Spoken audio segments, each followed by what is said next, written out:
안녕하세요. 어디서부터 시작해야 하는지 모르겠지만 흥분을 가다듬고 바로 글을 시작해 보겠습니다. 저는 결혼한 지 이제 3년 차인 30대 초반의 여자입니다. 한 살 위에 남편과 연애를 2년 정도 한 후에 결혼을 했고요. 아직 자식은 없는 상태지만 얼마 전까지는 계속 이세를 계획하자며 대화를 나누던 중이었네요. 시댁의 경우는 시부모님이 두 분 다 시골에서 농사를 짓고 사시는데요. 가지고 계신 농지 땅도 크고 시골집 바로 뒤에 있는 산 하나도 통째로 가지고 계실 만큼 부유한 편입니다. 농사 짓는 분들이라 사치 같은 걸 부리실 줄도 모르시기 때문에 버는 돈은 다 살뜰히 모으고 사시고요. 그게 다 저희 부부한테 혹은 저한테 한 번도 용돈이라도 넘어와 본 적은 없지만 저도 애초에 받을 생각을 하나도 하지 않고 시집을 왔어요. 어차피 시댁의 유산이 전부 다 저희 큰아주버님이나 작은 아주버님한테로 가게 될 것이라는 걸 알고 있었기 때문입니다. 저희 시댁은 아들이 총 3명인데요. 결혼해서 시부모님의 농사일을 배우며 가업을 이어받으려고 하는 큰 아주버님네, 그리고 이혼하고서 타지에서 혼자 회사를 다니며 살고 계시는 둘째 아주버님이 계세요. 그 막내는 저희 남편이고요. 저희 부부는 서울에서 둘 다 직장을 다니면서 워낙 회사 생활을 바쁘게 하고 살던 사람들이다 보니 시댁에 가서 감히 시부모님의 농사일을 도와주겠다는 생각을 해본 적이 없었습니다. 지금 하는 일도 바빠서 주말에도 겨우 일어나 침대 밖으로 발을 떼는 젊은이들인데 언제 시간을 내서는 시골까지 찾아가 농사를 짓고 있겠냐고요. 거리도 서울에서 KTX를 타야지만 겨우 짧은 시간 안에 도착을 하고, 그렇지 못하면 자가용을 타고서도 5시간은 꼭 달려야 하는 거리에 있는지라 절대로 만만하게 느껴지지 못했습니다. 그러니 더더욱 시댁을 명절 빼곤 잘 찾지를 못했어요.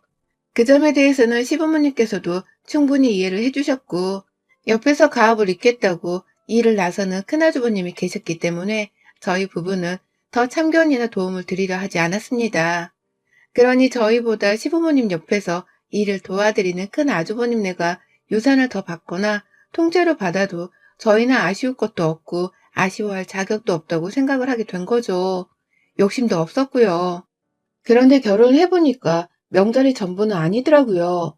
결혼 전에는 단순히 명절 때만 시댁을 가면 될 거라고 생각을 했는데 결혼하고 나서 보니 저희 시댁은 시골이라 그런지 자잘한 제사부터 시작해서 시부모님 생일날까지 다 따로 날을 잡아 가족 모임 같은 걸 하려 하면 모일 일이 참 많더라고요.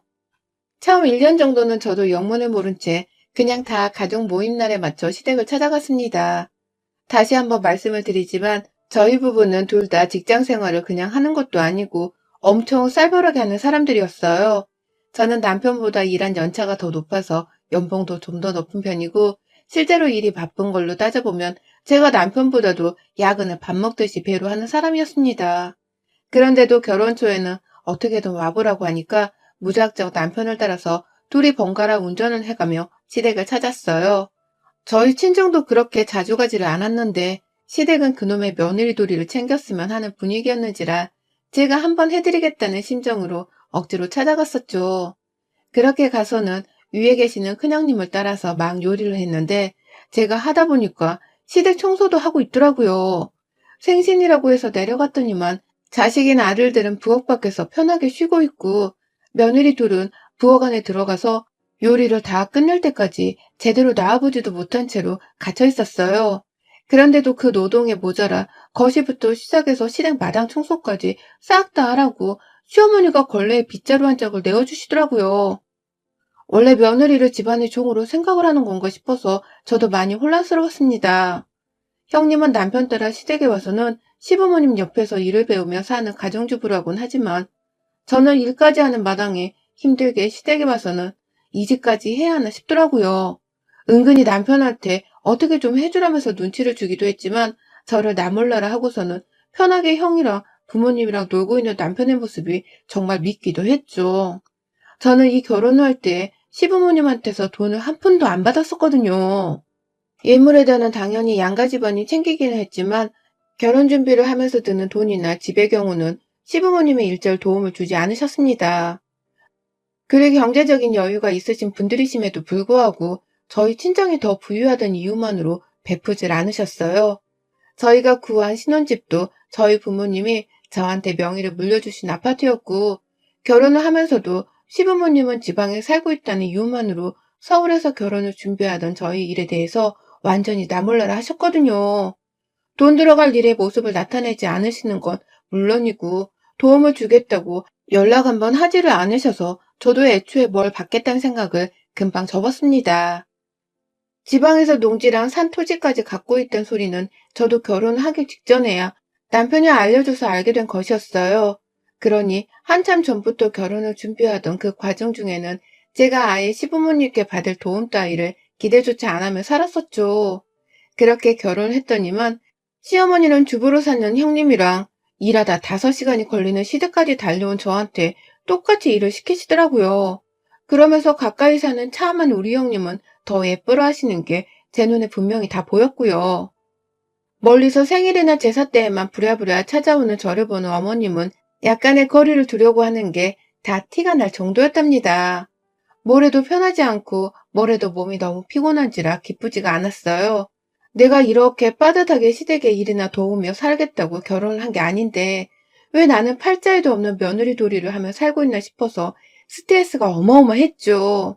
그러다 결국 남편에게 잘 말해서는 더 이상 시댁을 가지 않겠다고 했어요.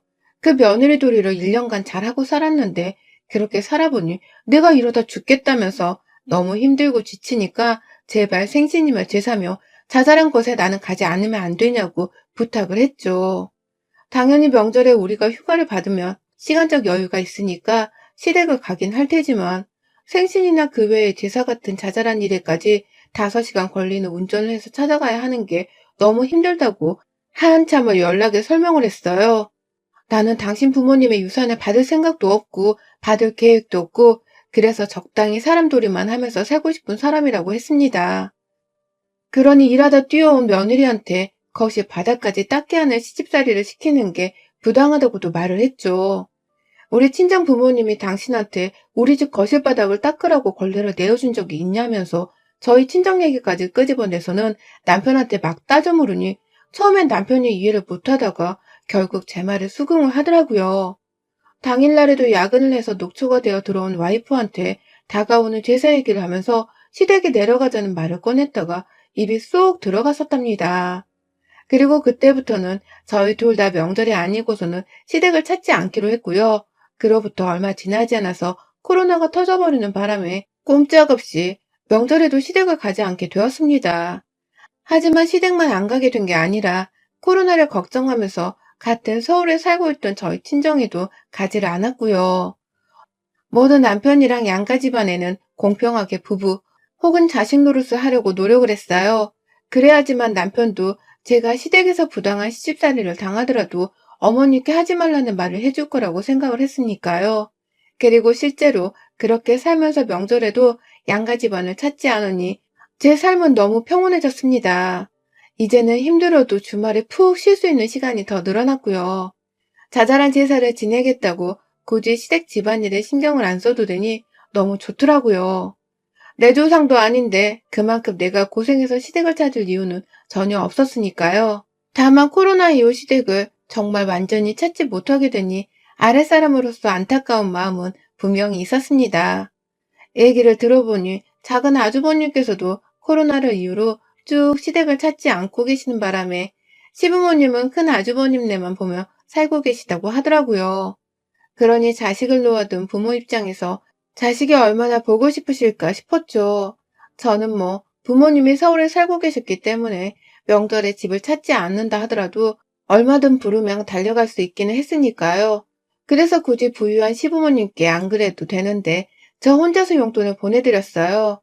명절이면 명절이라고 수고하신다면서 제사 지내는데 보태 쓰시라고 돈 50만 원을 보내드렸고 그 외에 자잘한 제사 때에도 굳이 안 보내도 되는데 안 온다고 섭섭해 하실까봐 30만 원씩을 보내드렸습니다.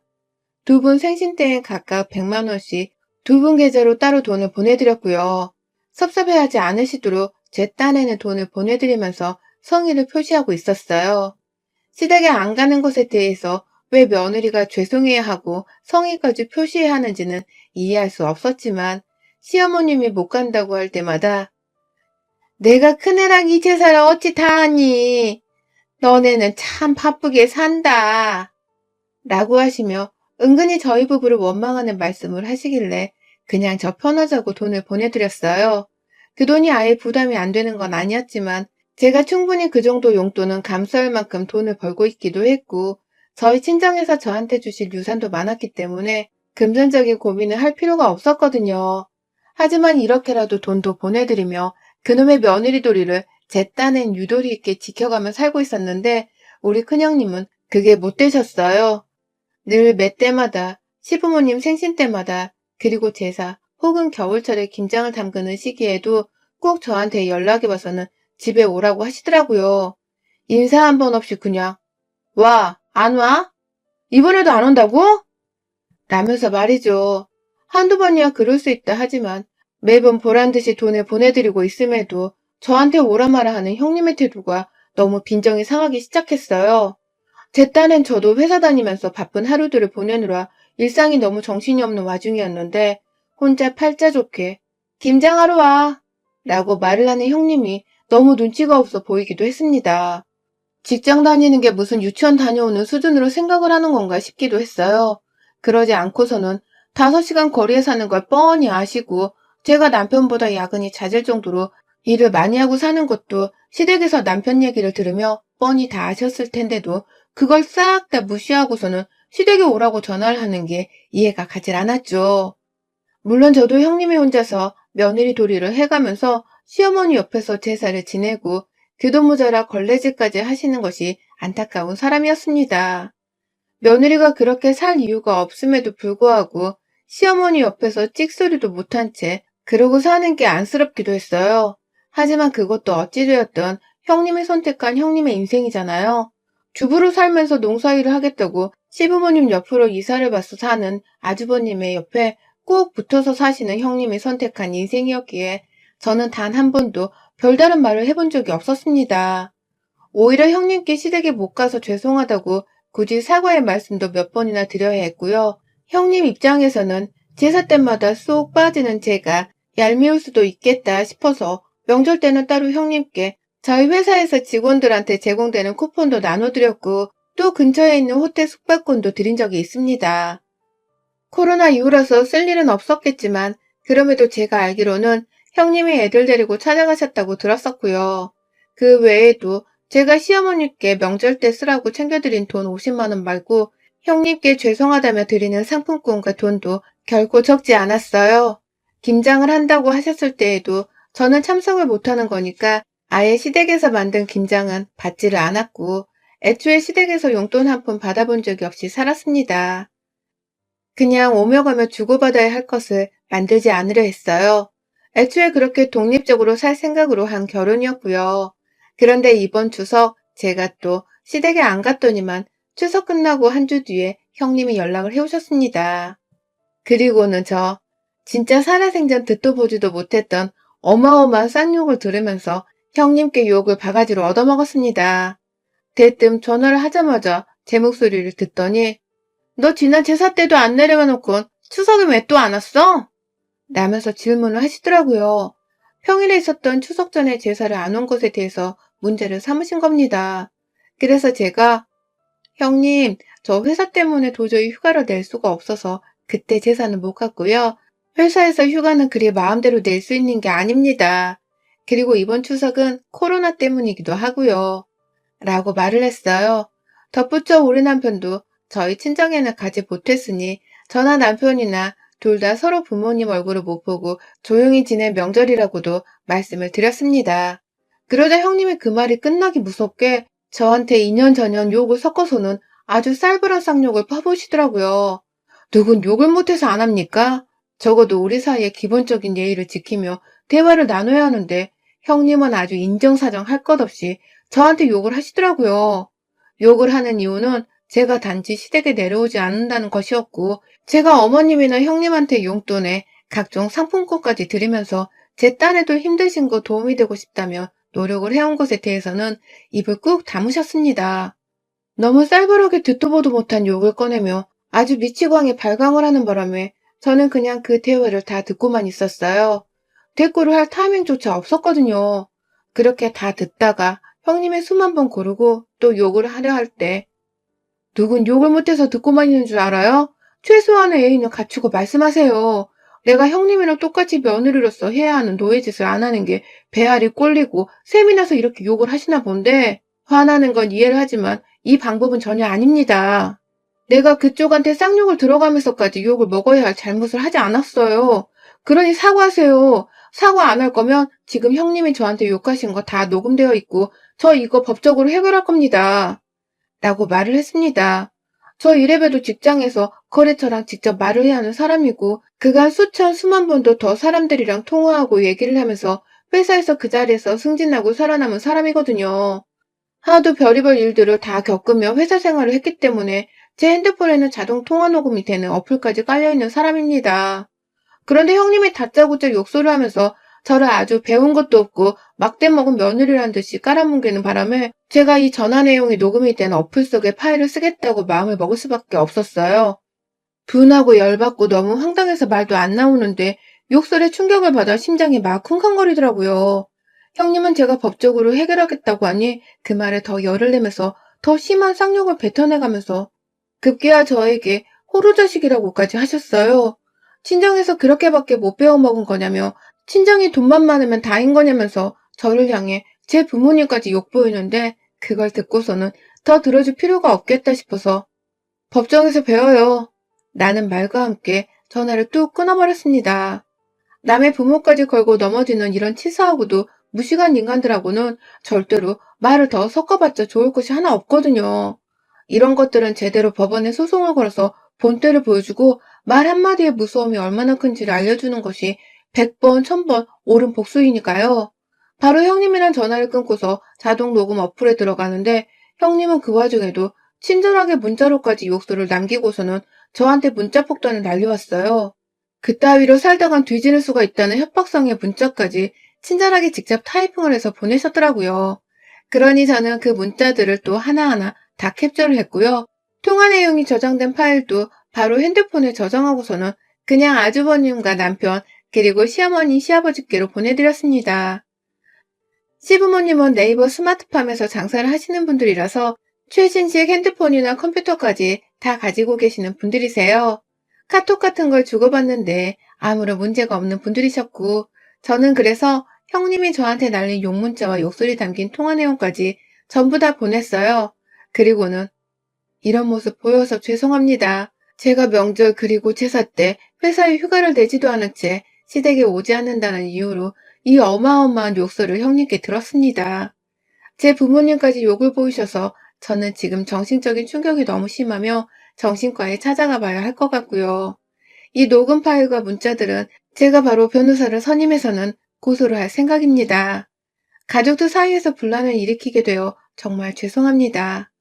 저는 앞으로 형님을 뵙기가 무서워서 절대 시댁은 찾아가지 않을 생각입니다. 그동안 용돈 드리면서 금전적인 것이라도 성의와 마음 표시를 하고 있었는데 그것도 그만두도록 하겠습니다. 그럴 필요가 이제 더는 없어졌습니다. 라며 정확히 이런 문자를 보냈어요. 세상 현모양처에다가 수은하고 순종적인 이미지를 추구해오셨던 우리 형님. 한순간에 저에게 날린 욕설들을 다 증거로 남기게 만들어주시고서는 자기 스스로 무덤을 파버리게 되었답니다. 제 문자를 보자마자 아주버님뿐만 아니라 시부모님께서도 당장에 난리가 나버렸고요.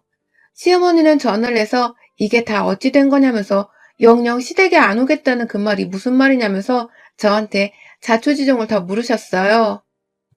그러니 저는 말 그대로 형님이 저한테 쌍욕을 날리는 바람에 형님을 보기 무서워서 못 간다며 울먹이며 전화를 끊었어요.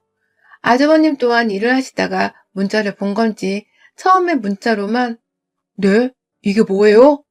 라면서 황당해만 하더니 이내 전화를 해서는 무슨 고소요. 이런 일에 무슨 변호사까지. 재수씨 한번 내려와서 우리 얘기를 해요.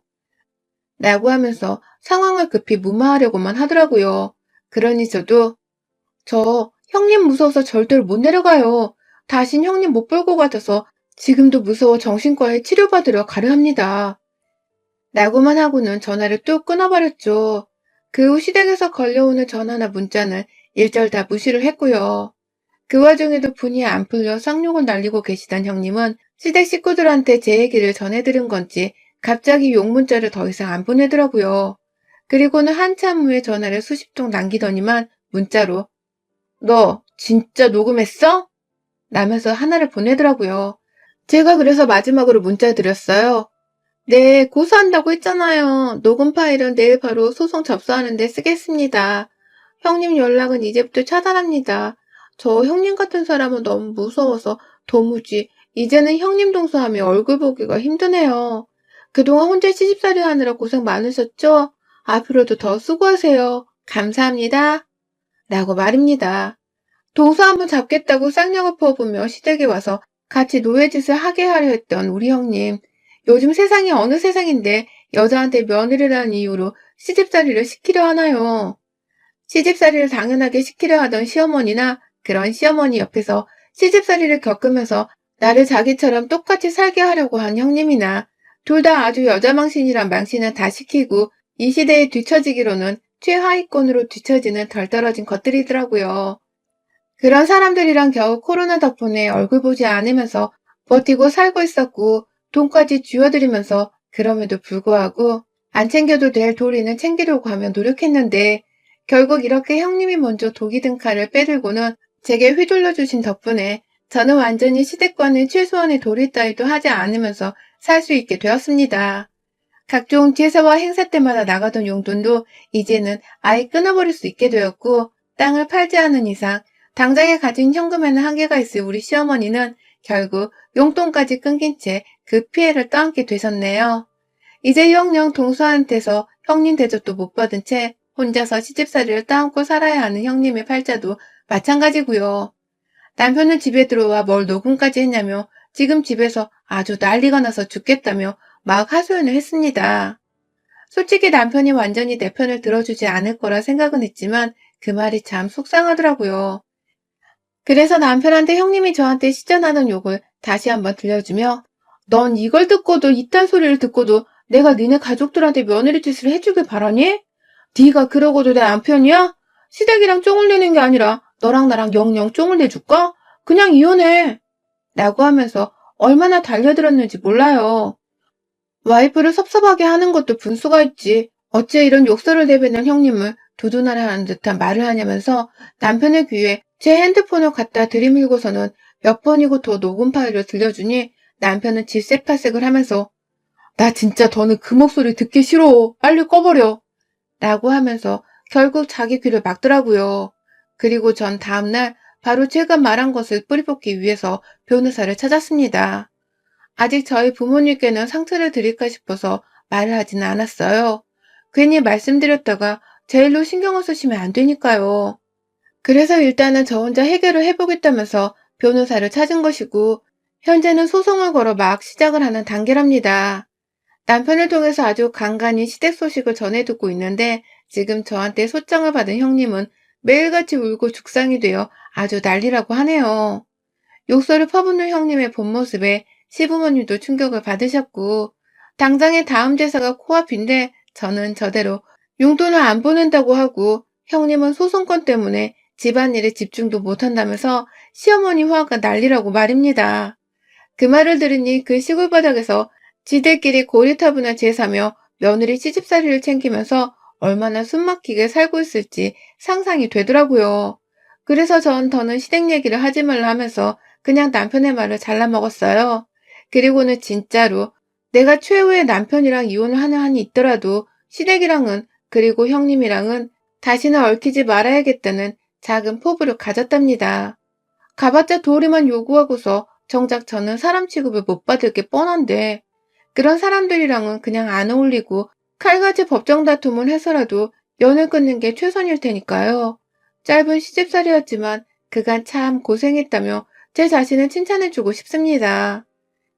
이제라도 시댁은 없는 존재들이라고 생각을 하고선 제 일이나 열심히 하며 제 부모님이나 더 잘 챙겨볼래요. 며느리 도리는 우리 큰형님이 알아서 하시겠죠. 저한테 그리 욕을 날리셨는데 설마 시댁 제사를 다 혼자서 지낼 깡 하나 없겠어요? 형님, 이런 소중한 기회를 주셔서 너무 감사하단 말씀을 이 자리를 빌어서 해요. 전 덕분에 시댁과는 영영 해방입니다.